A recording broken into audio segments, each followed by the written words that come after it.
En route pour demain. Présenté par Pauline Ducamp sur BFM Business et Tech & Co. La généralisation de l'électrique passera aussi et peut-être avant tout par l'utilitaire. Alors que les grandes métropoles exigent des flottes de moins en moins polluantes, les constructeurs aiguisent leur offre. Il y a quelques semaines, on vous parlait de celle de Kia. On va maintenant découvrir celle de Renault. Bienvenue dans En route pour demain.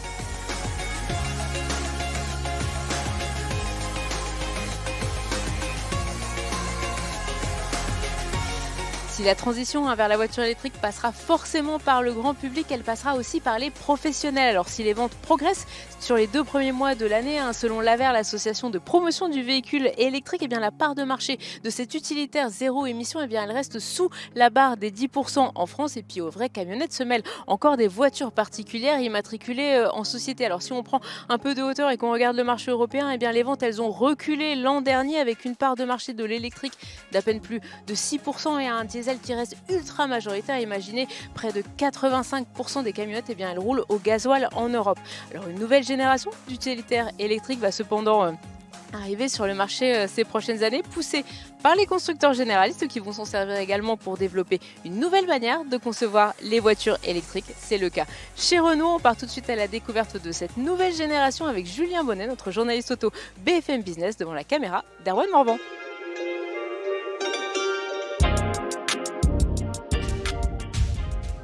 Et oui Pauline, nous avions très hâte de découvrir cette nouvelle gamme d'utilitaires Renault qui repose sur une nouvelle architecture avec une plateforme skateboard. On en reparlera un petit peu plus tard, mais le premier modèle que je voulais vous présenter, c'est le nouveau Trafic. Déjà parce que c'est le nom le plus connu de ces 3 modèles de la nouvelle gamme et que le Trafic, c'est tout simplement 2,5 millions d'exemplaires vendus depuis 1980.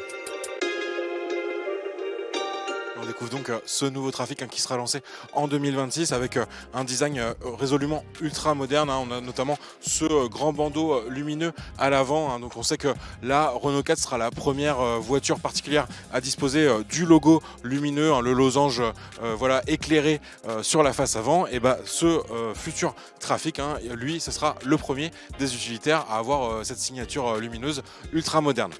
L'autre partie fondamentale sur cette face avant, ça va être au niveau du pare-brise, un pare-brise triptyque dit Renault, avec ces 3 parties vitrées, donc l'avant bien sûr et des petites parties latérales qui sont censées améliorer grandement la visibilité quand on conduit le véhicule. Et ce pare-brise, il donne aussi un petit look moderne, parce qu'on dirait un peu une visière comme ça positionnée sur la partie haute du véhicule et donc au-dessus de cette signature lumineuse. Sur la partie basse, on va retrouver aussi un bouclier avec cette petite surface comme ça en plastique grainé. En fait, c'est là pour suggérer qu'on est sur un matériau recyclé et globalement, cette nouvelle gamme d'utilitaires, elle utilise 22% de matériaux recyclés et des matériaux aussi utilisés qui sont à 85% recyclables. On a aussi une aérodynamique qui a été optimisée, donc ça va se voir ça à travers les ouvertures justement encore une fois dans ce bouclier, donc assez classique sur les véhicules électriques, et là sur un utilitaire, ça va permettre quand même de maximiser l'autonomie. Du côté des dimensions, c'est important bien sûr sur un fourgon de taille moyenne. Il sera proposé avec 2 longueurs, 4,87 m, et donc ça c'est 21 cm de moins que le Trafic actuel. Et l'idée c'est justement d'être assez compact pour circuler facilement en ville notamment, et donc une importante demande de la part des professionnels. Et on aura aussi une version avec un plus long empattement qui elle fera 5,27 m de long.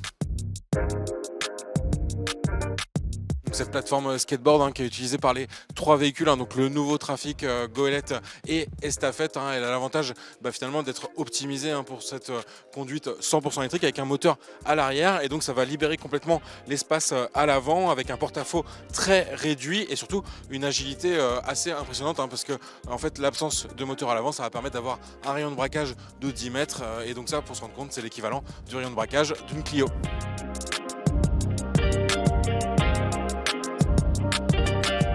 Sur un utilitaire 100% électrique, donc bien sûr c'est très important de vous parler des différentes tailles de batteries proposées. Alors il y aura une première batterie de 60 kWh en chimie LFP, donc a priori plus abordable, même si Renault ne parle pas encore des prix définitifs qui seront proposés sur ce modèle. Et donc sur cette petite batterie, Renault annonce 350 km d'autonomie et il y aura une deuxième taille, une batterie plus imposante, 80 kWh en chimie NMC cette fois-ci, donc a priori un peu plus cher, mais qui aura aussi une meilleure performance avec là 450 km d'autonomie annoncée. Mais l'autre nouveauté très importante, c'est que Renault propose pour la première fois une architecture 800 volts et donc ça concrètement ça va maximiser fortement les temps de recharge, enfin plutôt les réduire. En fait il faudra moins de 20 minutes pour passer de 15 à 80% et donc assez appréciable de découvrir que cette technologie 800 volts elle arrive enfin au sein du groupe Renault.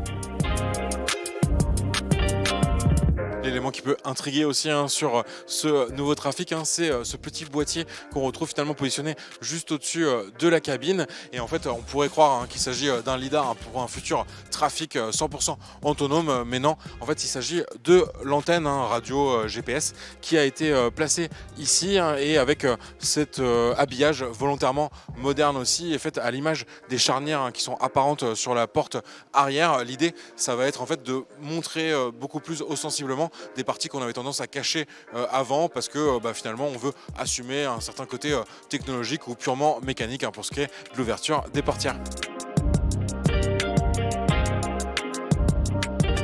Je vais quand même vous présenter cette cabine du nouveau Trafic parce qu'elle aussi elle fait un bond dans la modernité. Logiquement on va retrouver l'interface Google qu'on connaît bien dans les véhicules particuliers de Renault et qui ont été aussi introduits sur la gamme utilitaire. Et là donc ça va se composer comme ceci avec un écran décompteur 10 pouces, la définition elle est d'ailleurs assez agréable avec un rendu d'écran, une très bonne définition. Et la partie plus originale finalement quand on connaît les intérieurs récents de chez Renault, ça va être cette tablette tactile centrale. Elle est vraiment tournée vers le conducteur par rapport aux deux sièges passagers que je vais retrouver à mes côtés et avec un format 12 pouces mais carré. Et donc là l'idée c'est vraiment d'optimiser vraiment l'ergonomie pour un conducteur professionnel qui a des exigences assez importantes à ce niveau là et on va pouvoir comme ça interagir avec le véhicule de manière assez pratique. On est actuellement dans une maquette de l'intérieur de ce nouveau Trafic, donc tout n'est pas entièrement définitif, mais globalement en fait ça permet de déjà se rendre compte d'avoir cet espace très épuré avec une forme ronde qui va comme ça habiller l'intérieur et beaucoup de rangements disponibles. Là aussi c'est une attente importante pour le public professionnel.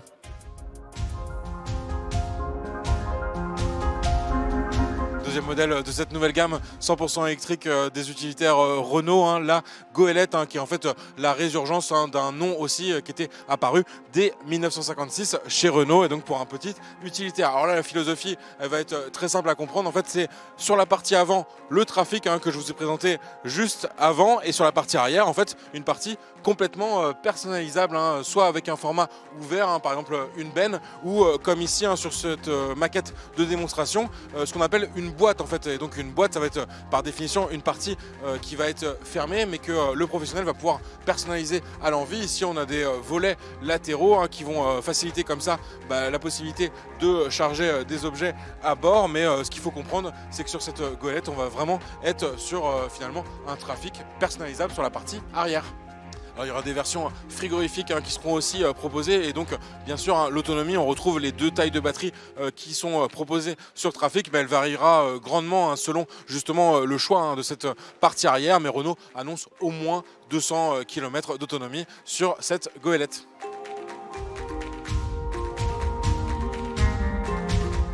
Modèle de cette nouvelle gamme dont je voulais vous parler, c'est l'Estafette. Et donc là on est sur un véhicule qui se destine vraiment à la livraison du dernier kilomètre, notamment en ville, et donc on va avoir ce format assez grand, 5,27 m de long, donc la version la plus grande proposée sur Trafic et Goélette. Et on le remarque au premier coup d'œil, un véhicule aussi très haut, il fait 2,60 m et donc là plus question de rentrer dans les parkings, mais par contre Renault nous indique que c'est compatible avec la plupart des ponts qui permettent de passer quand même avec une hauteur comme ça de 2,60 m avec l'antenne qui est le point culminant sur ces trois modèles. L'idée en fait sur cette hauteur très grande, ça va être que le chauffeur qui va être aussi le livreur en général, il va pouvoir finalement être debout dans le véhicule. Il a été conçu pour qu'une personne de 1,90 m puisse se déplacer aisément à bord. Et puis on a plein de petites comme ça astuces qui ont été trouvées par Renault, notamment un bouton que le chauffeur justement va activer une fois qu'il arrive proche de son lieu de livraison. On sait que Renault a particulièrement discuté avec les professionnels qui réalisent ce genre de service, et finalement vous allez avoir des contraintes qui sont assez classiques sur cette thématique de la livraison du dernier kilomètre, donc des arrêts fréquents, réguliers, donc finalement pas besoin non plus d'une autonomie énorme sur ces versions estafette. On serait plutôt autour des 300 km, un petit peu moins pour la petite batterie, un petit peu plus pour la grosse batterie. Et donc ce bouton, comme je vous disais, finalement le chauffeur il va juste avoir besoin de l'activer et ça va enclencher les warnings, donc préparer on va dire les autres automobilistes sur la route à un arrêt du véhicule. Et ça va également ouvrir la porte qui le sépare de l'espace de chargement à l'arrière. Et donc là l'avantage c'est qu'en fait le chauffeur il va plus avoir besoin de sortir côté conducteur du véhicule. Il va pouvoir directement passer dans la zone de chargement, voire comme il n'y a pas de siège passager, directement prendre le colis qu'il aura positionné dans la partie avant du véhicule et donc sortir du véhicule sans passer côté route. Alors cette portière elle est aussi coulissante, on peut voir avec ce marchepied, même chose qui va faciliter la descente et la montée du chauffeur livreur. Face avant qui est bien distincte du trafic et de la goélette que je vous présentais juste avant. La seule ressemblance ça va être ici, le bouclier, il est bien partagé avec les deux autres véhicules et donc ça va être important pour la réduction des coûts et l'optimisation en fait de la production dans l'usine de Sandouville. À l'arrière du véhicule, on retrouve un peu la même philosophie de facilité d'ouverture avec ce volet qu'on peut retrouver sur des docks logistiques. Par exemple, c'est l'inspiration que nous a donné Renault. Et en fait, l'avantage, même chose, c'est qu'on ne va pas avoir de porte à ouvrir et donc l'espace qui va avec. Là, c'est un volet. On est encore une fois sur une maquette, donc je ne vais pas pouvoir vous faire la démonstration, mais ce volet à latte, il va s'ouvrir comme ceci vers le haut et donc pas prendre d'espace supplémentaire à l'extérieur. Et puis on découvre au passage le petit logo estafette restylé pour l'occasion et cette version 21e siècle du fourgon qu'on connaissait plutôt dans les années 60. Cette estafette de série, elle rappelle fortement le concept qui avait été présenté au Mondial de l'automobile à Paris l'an dernier, un concept qui était cependant beaucoup plus coloré. C'est sûr que là, on est dans des versions beaucoup plus passe-partout pour le quotidien. Mais alors, qu'attend Renault en termes de résultats commerciaux avec cette nouvelle génération d'utilitaires électriques? On en parle tout de suite avec notre premier invité. BFM Business et Tech & Co présente En route pour demain, l'invité. Et oui, on vient de découvrir cette nouvelle gamme d'utilitaires et donc je suis avec Yann Surgenlo, vous êtes directeur général de la gamme utilitaire chez Renault. Oui, bienvenue chez nous, nous sommes très contents d'être avec vous aujourd'hui. Voilà, donc très content d'avoir découvert cette gamme. Qu'est-ce qu'on peut attendre finalement en termes de vente sur cette gamme nouvelle génération? Donc clairement, cette gamme, cette modèle révolutionnaire de demain, donc on attend à prendre certainement une position importante en termes de part de marché et ça c'est notre but. On sait que le marché de l'électrique sur les utilitaires est assez compliqué. Il y a eu une baisse des ventes en Europe en 2024. Comment se positionner Renault avec ces utilitaires déjà existants? On sait qu'il y a le Kangoo qui était un peu un pionnier justement du genre. Donc clairement pour nous, la gamme électrique était toujours importante, comme vous avez dit, donc pionnier avec les Kangoo, ensuite avec le Master. Et maintenant, pour vraiment inciter les clients vers la trajectoire électrique, on a décidé à démarrer avec un nouveau modèle sur une plateforme skateboard électrique et avec des gabarits totalement différents. Donc nous sommes prêts pour l'avenir. Pour vous, qu'est-ce qui manquait jusqu'ici finalement pour arriver à un marché de masse, vraiment séduire les pros? Qu'est-ce qui était leur réticence pour passer à l'électrique? Donc pour un client professionnel, le coût d'utilisation c'est très important. Donc le coût par kilomètre. C'est-à-dire il y a un prix facial, il y a une valeur résiduelle et il y a tous les coûts autour de ça. Très important pour l'électrique, on a besoin d'électricité verte sur un prix vraiment attractif. Et aussi, on a besoin d'infrastructures, de rechargement. Sinon, j'ai peur que les clients ne vont pas changer assez vite son comportement. Oui, on sait qu'un autre des enjeux importants en Europe actuellement, c'est les normes café. Donc là, ces véhicules, ils vont sortir plutôt en 2026, mais dès 2025, ces normes, elles se sont durcies. Quel rôle vont jouer finalement les utilitaires dans cette marche vers cet objectif de réduction du CO2 ? Donc c'est très important, par exemple, pour obtenir l'objectif de café pour les VU, on a besoin de 15% des véhicules immatriculés en électrique. Donc l'année dernière, on était autour de 6%.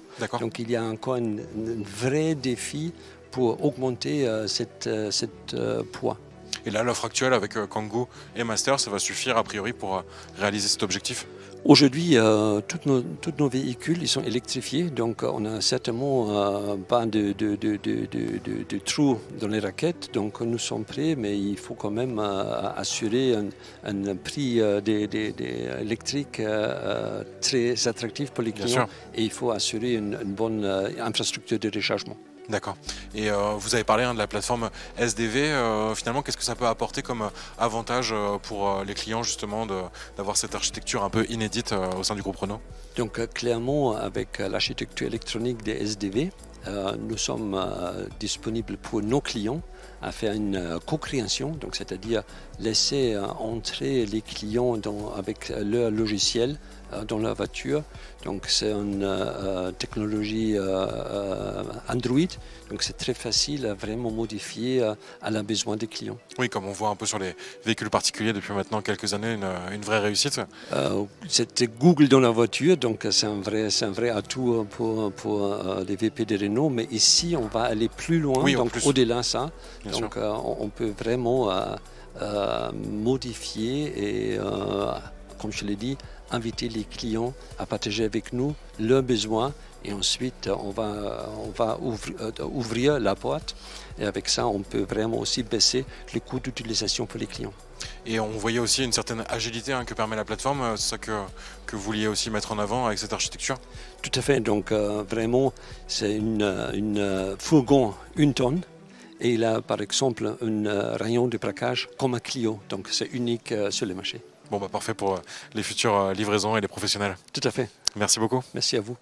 On le voit, ainsi les constructeurs généralistes ont beaucoup d'attentes autour de ces nouvelles générations de véhicules utilitaires électriques. On se souvient aussi que pendant un temps, ils avaient beaucoup travaillé sur l'hydrogène comme technologie qui devait permettre justement de verdir les utilitaires. Renault avait ainsi investi dans Evia. Stellantis continue sur ce chemin en mixant d'un côté l'électrique, de l'autre l'hydrogène. On décrypte tout de suite ces stratégies avec Alexandre Marian, directeur associé chez Alix Partners. Le véhicule utilitaire, c'est encore plus compliqué en termes d'usage que le véhicule classique, dans la mesure où il y a des longs trajets, des courts trajets, des livraisons, des gens qui l'utilisent afin de faire des réparations dans la journée, des tournées et autres. Donc il y a des dizaines ou plusieurs dizaines de cas d'usage. Et en fait, le véhicule électrique répond vraiment beaucoup à ces besoins de cas d'usage où on fait moins de 50 ou 100 km dans la journée. Et c'est assez facile aussi de gérer des flottes captives pour les recharger le soir et autres. Donc la transition vers le véhicule électrique pour les utilitaires, dans la mesure où la technologie mature et est en train de se développer, elle est totalement logique et totalement attendue. Même à un certain temps, on pensait que le véhicule électrique prendrait d'abord sur les véhicules utilitaires et depuis de nombreuses années, certains constructeurs français travaillent sur des véhicules électriques. Est-ce que ça veut dire que le véhicule à hydrogène a une concurrence qui va l'empêcher de se développer ? En fait, je suis plus mitigé parce que je pense que le véhicule hydrogène, il a toujours ces contraintes qui l'empêchent de se développer sur le marché. Un jour, peut-être, il aurait du sens dans certains cas d'usage de véhicules utilitaires, mais aujourd'hui, on ne peut pas investir sur les deux technologies en même temps, et c'est vraiment la technologie de véhicules électriques à batterie qui a pris le dessus et qui semble répondre à la majorité des problèmes. Est-ce à dire que c'est complètement fini ? Non, mais on devrait s'attendre à un développement beaucoup plus modeste du véhicule à hydrogène par rapport à ce qu'on disait il y a 10 ou 15 ans. Cette nouvelle génération d'utilitaires électriques, c'est aussi la première concrétisation chez Renault du SDV, le Software Defined Vehicle, qui repense toute l'architecture de la voiture vers les nouveaux usages ultra connectés. Alors on retrouve Julien et Erwan avec le responsable de cette division SDV chez Ampère, l'entité du groupe Renault dédiée à la voiture électrique qui se veut aussi intelligente. Je suis avec Antoine Villaume, donc directeur du programme SDV chez Ampère. Bonjour Antoine. Bonjour. Donc finalement, question assez simple, hein, mais que tout le monde se pose. Un Software Defined Vehicle, finalement, c'est quoi? Alors un Software Defined Vehicle, véhicule défini autour de logiciels, c'est une nouvelle innovation technologique proposée par Ampère. Elle sert à répondre en fait à deux défis majeurs. On estime chez Ampère que le software, le logiciel, représentera 40% de la valeur des voitures en 2030. Et dans le même horizon de temps, on estime qu'il y aura un software, un logiciel d'une complexité supérieure à 100 millions de lignes de code, environ 40% de plus qu'un avion de ligne ou un avion de chasse. D'accord, donc des performances dignes de l'aéronautique pour des utilitaires finalement, et même plus que l'aéronautique, quoi. Oui, alors donc pour répondre à ce défi, effectivement, on propose une nouvelle plateforme logicielle. Elle se définit autour de 3 grandes transformations. La première, c'est qu'aujourd'hui, on a des dizaines de calculateurs dans les voitures qu'on va partiellement remplacer pour mettre 2 supercalculateurs, 2 ordinateurs avec une très grande puissance de calcul et une capacité de traitement de données bien supérieure. On multiplie aussi la capacité des réseaux de transmission de données dans la voiture par 50, un peu le même saut qu'on a pu faire sur notre internet à la maison entre les liaisons ADSL et la fibre. Donc ça, c'est la connectivité 5G de la voiture, par exemple? Alors c'est la connectivité, c'est la communication dans la voiture. Et justement, j'arrive, le troisième point, c'est qu'on a une connectivité 5G qui permet un accès vraiment très simplifié à des milliers de données qui sont accessibles dans la voiture. Et dans le cloud, utilisable du coup très facilement. Et donc vous parlez cloud, on sait que c'est de plus en plus utilisé justement par les entreprises, par les professionnels. Les usages concrets du SDV pour les pros appliqués à ces utilitaires, on peut penser à quoi par exemple au niveau de l'intégration peut-être des logiciels justement des entreprises? Donc les 3 grands champs où on va transformer pour le véhicule utilitaire, on pense que le véhicule utilitaire est un super candidat à l'introduction pour nous de cette nouvelle technologie. Il y a 3 champs assez simples à comprendre où on va transformer avec de la superpuissance, des données étendues. C'est la logique autour du véhicule électrique et de la charge. Avoir le système de navigation le plus précis qui va prendre en compte un parcours client du professionnel. Là, on pense qu'on peut vraiment booster la performance. Le deuxième, c'est tout ce qui est la livraison du dernier kilomètre. Là encore, on peut optimiser de façon très importante le temps qu'on met à livrer, être capable de gérer l'accès à la fois du professionnel à la zone de chargement et au bon colis, au bon moment, le meilleur timing. Et la troisième, c'est une info très importante, c'est qu'on va aussi faire passer la dimension de ces véhicules dans une nouvelle ère sur la maintenance. On va être beaucoup plus prédictif, beaucoup plus rapide et on va avoir des capacités aussi de traitement avec le cloud qui sont augmentées pour maximiser notre réactivité face à n'importe quel problème, soit d'usure, soit de maintenance réelle des véhicules des professionnels. Ouais, un point crucial pour les professionnels crucial, qui parce que n'ont pas trop envie d'avoir un véhicule immobilisé pendant des semaines. Un véhicule utilitaire et un véhicule qui n'est pas immobilisé, c'est sa nature première. On découvre cette architecture SDV pour la première fois sur les utilitaires du groupe Renault. L'évolution à attendre, quand est-ce qu'on va le découvrir pour être clair sur des véhicules particuliers? Donc je l'ai un peu dit dans mon préambule, la vision c'est qu'en 2030 on sait que ça va transformer. Donc on sort sur le véhicule utilitaire en 2026 et dans les années juste après pour préparer aussi évidemment cette transition sur le véhicule particulier. D'accord. Merci beaucoup Antoine. Merci beaucoup Julien Bonnet, journaliste auto BFM Business. Merci à Erwan Morvan qui a réalisé cette émission. Voilà, En route pour demain, c'est déjà fini. Merci à vous de nous avoir suivis le week-end sur BFM Business et puis tout au long de la semaine en multidiffusion sur Tech & Co. Prenez soin de vous et à la semaine prochaine. En route pour demain, la mobilité sous toutes ses formes sur BFM Business et Tech & Co.